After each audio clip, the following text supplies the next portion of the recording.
Mbalimao Anyakuma, très urgent. En manière la vidéo qui est là, mais urgent de bibi.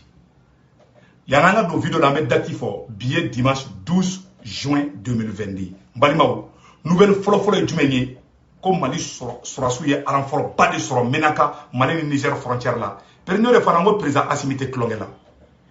Aïe, président Assimité Klongela de. Donc, on a transition, on a soutenu, on a encouragé. Moi, je suis découragé. Mbalimao, il y a une nouvelle follow. Anga Sorasou ya renfort ba de soro assimé Sorasi ba deni hélicoptère ni avion de combat chamane blaka takatuni Mali Niger frontière vraiment sécuriser les mebi anga da assimila anga da gouvernement ina anga da ni transition ina ni ala sonama Mali te ke jugu sakoyi kasara aw bala jelena Mbalimao nouvelle flan du membe ebi Burkina Faso utara dugu do de ci ka mogo keme flani ko faga mogo ba yirika de dugu bla awa dugu cira cogo yamina Mbalimao ne bena video yira aw la aw bi se ka famiya cogo jume ko ni ma jugu minnu tara ka taa Burkina ci u ye marfa nunu u y'a bɔyɔrɔ jume Mbalimao marfa minnu be terroriste bolo n'u be ka Burkina ci bi a ka bon hakili ma a tɛ se ka bila u kunna k'a fɔ ko nunu be se ka ni maramafɛn juguba in sɔrɔ cogo jumɛn de la Mbalimao n bɛna bɛɛ lajɛlen bɔ ka yira aw bɛɛ lajɛlen na an bɛ jɛ an b'a lajɛ ɲɔgɔn fɛ an y'o de fɔ an bɛɛ lajɛlen ɲɛna ni fɛn mun bɛ an bɛ bɔ an b'a fɔ an ɲɛna mais wala ya tigɛrɛ fanga transition ko wala u bɛ baara la u ye Mali kunnawolo Assimi Mali kunnawolo Mali kɔnɔ ani Mali kɔ kan diɲɛ bɛɛ bɛ ka ɲɛbɔ Mali fɛ bi u ye janfa de préparer Mali contre la ka kɛ i n'a fɔ Irisiw nali ma mago foyi ɲa u ye Burkina de bila sanfɛ mais bi an bɛ dugawu don Burkinabéw ye an ka laɲini tɛ kojugu ka Burkinabéw sɔrɔ mais Burkina président ye janfa mun kɛ Assimi contre la wallahi billahi n'a ma bɔ janfa la a bɛ Burkinabé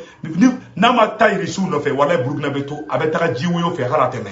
mais Mbalimaw an si ka laɲini to ye Burkinabéw y'an balimaw de Burkinabé minnu sara ala ka hin'u bɛɛ lajɛlen na an ka laɲini to ye aw ni an ka jɛ an ka lajɛ mun kɛra Burkina Mbalimaw ni janfa don ni janfa tɛ aw ni an ka jɛ an ka lajɛ ɲɔgɔn fɛ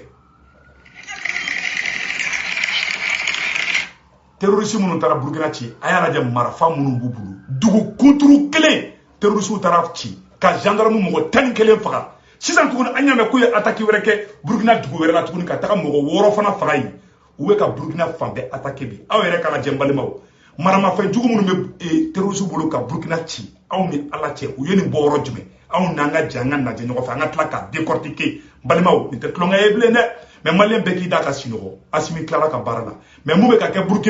Burkinabéw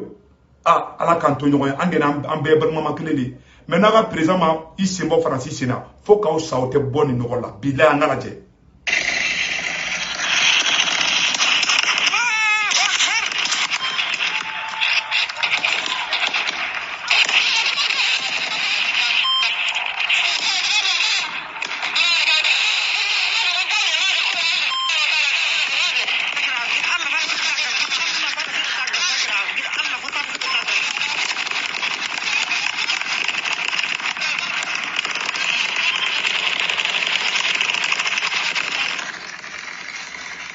aw ni ala cɛ ni marifa citɔla lajɛ marifa bɛ ka tigi ko sankisɛ terroriste ye ni marifa in bɔ yɔrɔ jumɛn maliyɛnw ni terroriste de ye u yɛrɛ bɛ k'u yɛrɛ filmer u bɛ ka Burkina dugu kunturu kelen ka mɔgɔ bɛɛ gɛn k'u ka sagaw n'u ka baw a kɛra maloya ye bon u bɛ ka nin kɛ Burkina de tantɔ u tun bɛ fɛ ka u y'u si bɛɛ kɛ nin de la aw ni ala cɛ kunu ne ye video dɔ yira aw la n ko maa jugu ninnu u b'u ka marifaw sɔrɔ cogo o cogo la u ye dɔ bɔ a filmelen bɛ a bɛ ka kuma Mbalimaw n y'a video yira aw la kunu n bɛ sigi video kelen kan awa Niger président ko k'ale bɛ fɛ k'ani Assimi ka baara kɛ dɛ u bɛ ka attaque kɛ Niger fana Niger président ko k'ale hakili ma sigi ko vraiment ko ni Mali ni Niger sera ka tɛgɛ di ɲɔgɔn ma k'ani Burkina ko bɛ diya ale Niger président bɛ ka kasi bi a bɛ ka Assimi deli bi ko vraiment ko il faut que ale ni Assimi ka baara kɛ ɲɔgɔn fɛ Mbalimaw ne bɛna nin video yira aw la aw ni ala n'a kɛra cɛ ninnu kɛlen bɛ ka mun ka an ka dugu la aw ni ala cɛ a yɛrɛ ka lajɛ dɛ ne bɛna video bɔ ka yira aw la sisan nɔ ta kana t'a la dɛ an bɛ fɛn fɛn fɔ an b'a prévu de fɔ terroriste bɛ k'a yɛrɛ filmer ka tila tuguni k'olu ye marifa sɔrɔ cogo min na k'u ye Niger sɔrɔsiw de faga n ye nin video kelen yɛrɛ la kunun wa n bɛ sigi ka yira la bi tuguni. Cette arme-là, elle a été saisie à Tazerzeit, au moment de l'attaque de Tazerzeit. C'est là où on avait pris avec les militaires. C'était 5 véhicules. C'est celui-là, les autres sont en mission. Ça veut dire que toutes vos munitions, toutes vos armes, vous les saisissez sur le terrain? Sur le terrain avec l'armée nigérienne. Auprès de l'armée nigérienne, dans ces missions Dans ces postes avancés, nous les attaquons, nous prenons leurs armes, nous faisons des prisonniers, nous faisons des morts. Terroristes de flèches à comment tangoy. Les terroristes de flèches à comment tangoy. Billahi mbeka tienne fois. Terroristes de flèches à comment tande. Kol ben Niger sera souffrant. Balima marfa be terroristes mumbula ka bo hakilima. Ata ali armée régulière bu. Ala de Mali boss sama woro flancha be Assimi fa me shogeli fo. Irisu ban fe bi. Billahi ça dit que aya la tesa ni interview olu français ka journaliste de be ta terroriste ro nyini ka interview ka kun ka tla ka to ya ka ta dugu ci on est terroriste de ka kumata on a angala Il ne vient pas de la Libye, ni de l'Algérie, ni de la France. Cette arme-là, elle a été saisie à Tazerzeit, au moment de l'attaque de Tazerzeit. Faut terroriste yere ba fo ko français te ka marfa do luma de ko lu be ka Niger sura su de fa ko ko marfa bo shula fa be français de fa nte ka ba boy bon aya la jatuguni bi utara Burkina dugu contour de Tibi aw ni ala cɛ aw yɛrɛ ka nin video lajɛ fo tellement terroristes contané mais fo b'u yɛrɛ filmer aw yɛrɛ ka lajɛ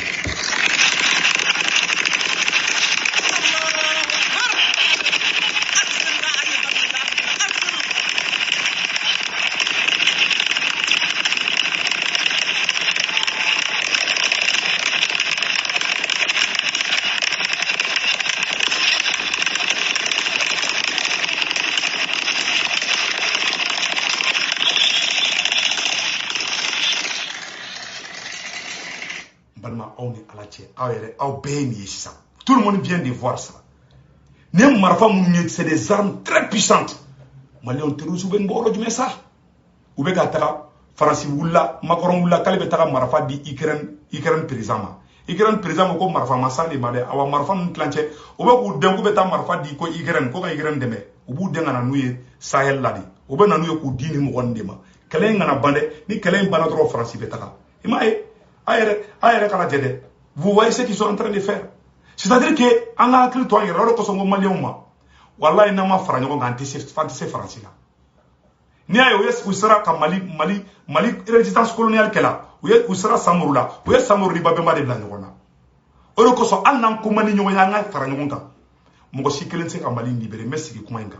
Fara nyogo kan do tanadi fara nyogo kan yi. Dimi arankini meninga do bielu kudi. Nete mogo jugu fe, mogo arankini ma neta fe. Parce que on a nous sous de atona ni toi ou sera ka samuru touré boy kas babema boy awa tanga mo jugula la nyonche ante se farasida mais bi malien be bolo le menyo ma bi be fe ka malien bi grâce à Assimi donc anga to Assimi ko ne kan dalé be Assimi la dalé be sugar la dalé be transition na malien ay dan nuna angu deme autant bali fana kuna nge munye kan ngono fana fo amu deme di mais anga ni dalé bula wallahi ka sarakai malien Burkina leburabi kata Burkina dugu kunturu ka mogo be gen ka bo Burkina aw be fe ko kele ne ke malla meka tiene fo yana mani surasu ayala je Assimi baram ke mena surprise do ila awla samno ayala je Assimi baram ke Assimi anga armée blade anga surasi ba dem bla ka taka Mali ni Niger frontière la ayala je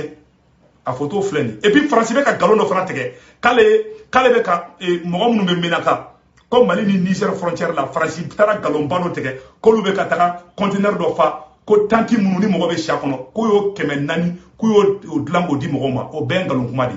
anga sura su de tara ka taga anga population civile ani gatsia mogo ani MSA mogo o de be tege di joma ka taga population civile ko bobolo menaka mais anga gouvernement mogo ma fina ko agrito population civile la sinon France mena to kota de voilà ayate France kelme ka taga ndebla ko lube demela France te demela de ou tarmu nyami ana sanno donc oro fo ka no bo ola ko grâce à l'appui de la France ko ne ako Mali be ka gagner ko c'est grâce à la France aya we ka galote ke chugomna ko olube ko ka Mali malien deme ko ka uga tanti mune abeski ani docteur Soumina ni fon ko di e ministre ma ko ka Mali deme ben galo kuma da kana dala de donc balimaw alertif flende fin bela de le flende président Assimi aye moblu bla srawla aya la jamena bela de le boka irawla président Assimi keleme ka moblu de bla srawla ngate Mali armée keleme ka renfort bla moblu fleni ni mobli ake mobli mitara Mali ni Niger frontière bi aka cha kati pikapu avec kemen nani bo Assimi to tlongala de bo fanyuna bide do de be bomo konana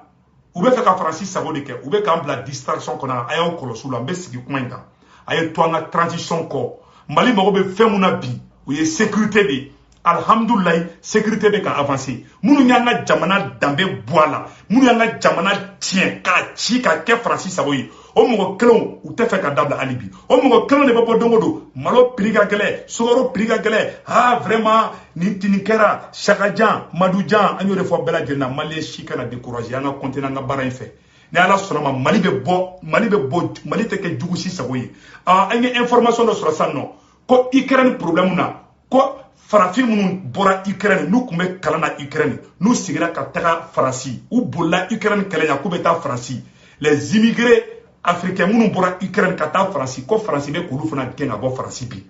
an ye bonne nouvelle ba dɔ fana sɔrɔ ko Macron perd la législative la ko ka député kalada mun kɛra depuis président de Gaulle tile fo bi Macron perd la pewu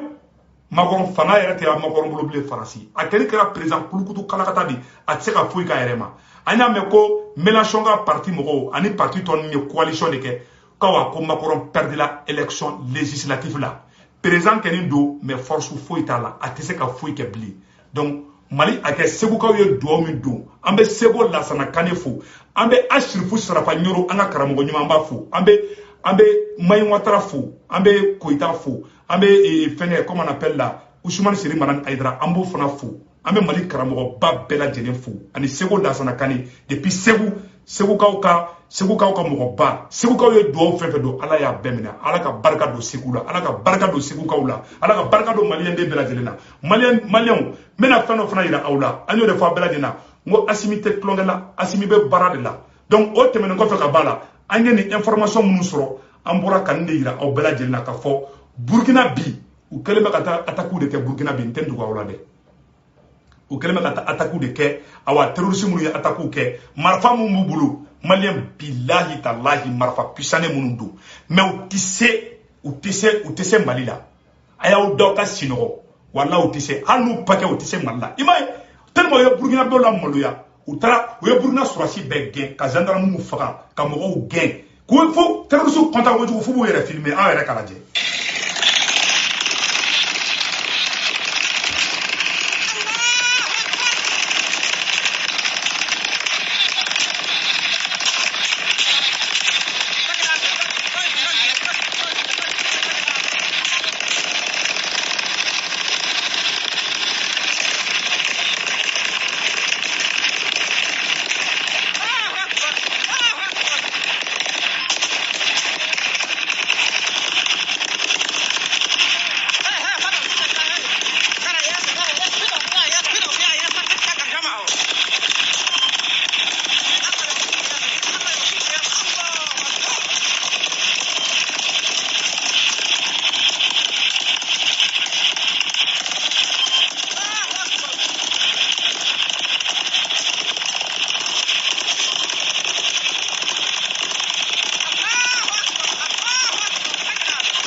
Moi de la Burkina la bide amay François de wula kolu be Burkina sauver a dota bota aya laje o ye dugu contrôle de ci ka mogo bayiri ga gen ka bo dugu kono France be de France surasu be France avion be mais France mani mais bi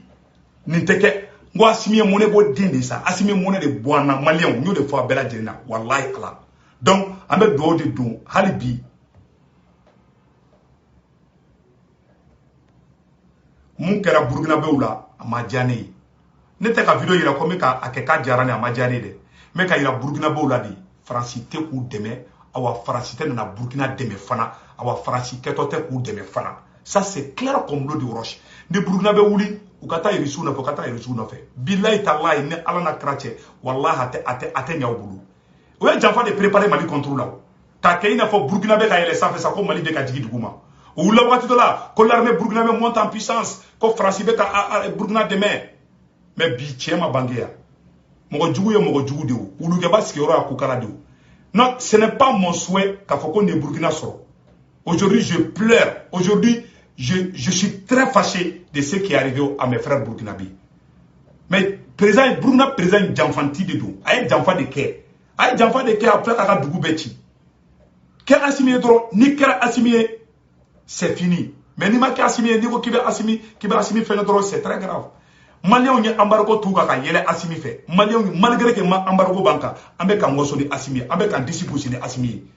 Ambe kan transition demain, ambe koutou sankorota, malgré qu'il y a des embargos, malgré qu'il y a l'embargo contre le Mali. Donc on de fois bela jelena. Am mago be bela jelena. Maliens, amena ni yoro fana ira awla. Kala ma bahali bide.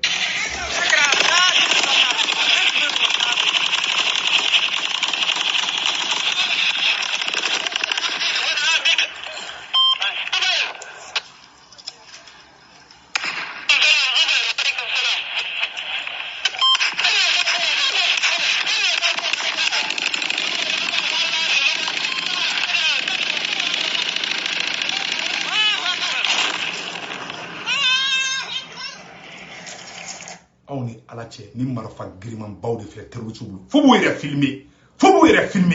quand tu contrôles pendant des heures, Francis avion moyen, Francis Sorasso moyen, on est à la nakati. Burkina Faso, na aussi grimé à wuli koi. Moi ne j'enfant de koi, on a toi la guerre.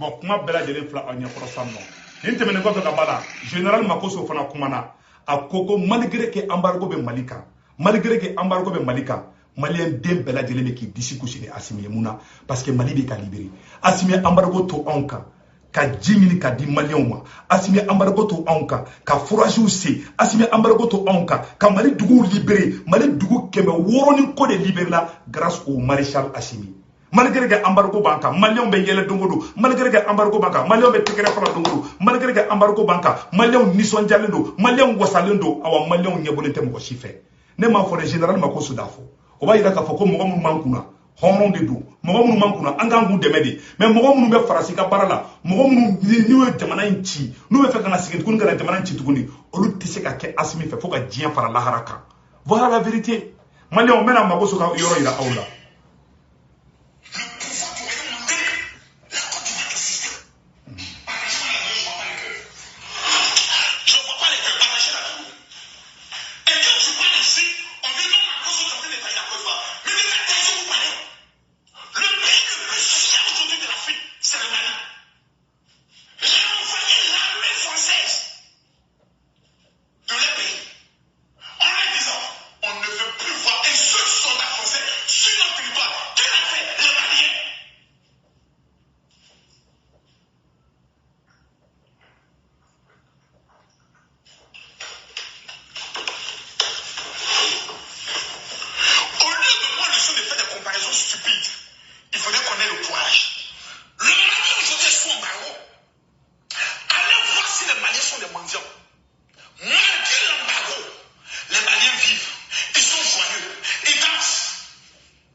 Kuma bana pew me video bla orla ala ka barka do malla malle hode do anan tega di nyogoma me sigi kuma inka anan tega di nyogoma mo si kelen se ka mali njo munu be farali ke ay sabali halibi anan tega di nyogoma wallahi nin kelen be san keme abe san keme nin kota makoron be sa makoron dew be tla kana mali kele makoron modo be tla kana mali kele na makka ka shibon tega kono fam be mali ko la te franci me malion nante fe fanga nante fe anga bin jugu bolo tuguni nante fanga ke jugu saboye ananga différent da krefe anga nyesi anga bega mali blanc rega